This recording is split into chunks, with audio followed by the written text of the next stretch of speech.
తూర్పు గోదావరి జిల్లా ఉండ్రాజవరం మండలం వేలివిన్ను గ్రామంలో నిడదవోలు టీడీపీ కమిటీల ప్రమాణ స్వీకారం కన్నుల పండుగ జరిగింది. నిడదవోలు టీడీపీ ఇన్ఛార్జి శేషారావు ఆధ్వర్యంలో పట్టణ మండల క్లస్టర్ బూత్ కమిటీల ప్రమాణ స్వీకారం జరిగింది. గ్రామ స్థాయి నుంచి నియోజకవర్గ స్థాయి వరకు వివిధ పదవులు పొందిన ప్రతి ఒక్కరూ తమకు అప్పగించిన బాధ్యతలు సక్రమంగా నిర్వర్తించి పార్టీ బలోపేతానికి కృషి చేయాలని శేషారావు సూచించారు. ఈ ప్రమాణ స్వీకారం కార్యక్రమంలో స్థానిక టీడీపీ నేతలు కార్యకర్తలు పెద్ద ఎత్తున పాల్గొన్నారు.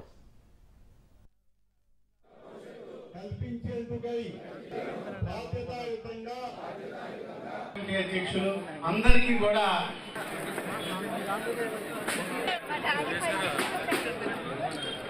అన్న ఎన్టీ రామారావు గారు స్థాపించినటువంటి తెలుగుదేశం పార్టీ దిన ప్రవర్తమానమై రోజు రోజుకు వెలుగొందుతూ ఒక వెలుగుని ప్రజానీకానికి తెలుగువాడికి ఈ తెలుగు రాష్ట్రాలకి అందిస్తూ ప్రపంచ వ్యాప్తంగా తెలుగుదేశం యొక్క వాడిని తెలుగువాడి యొక్క ఖ్యాతిని దిశల విస్తరింపజేస్తున్నటువంటి మన నారా చంద్రబాబు నాయుడు గారికి కూడా ప్రత్యేకమైనటువంటి ధన్యవాదాలు తెలియజేసుకుంటూ అట్లాగే మన యువనేత శ్రీ నారా లోకేష్ గారు వారి యొక్క నాయకత్వంలో కార్యకర్తే ప్రధానం, కార్యకర్తే పార్టీకి ప్రాణం, కార్యకర్తే పార్టీకి ముఖ్యమైనటువంటి నినాదంతో ముందుకు తీసుకెళ్తున్నటువంటి మన లోకేష్ బాబు గారికి మీరందరూ కష్టపడ్డారు.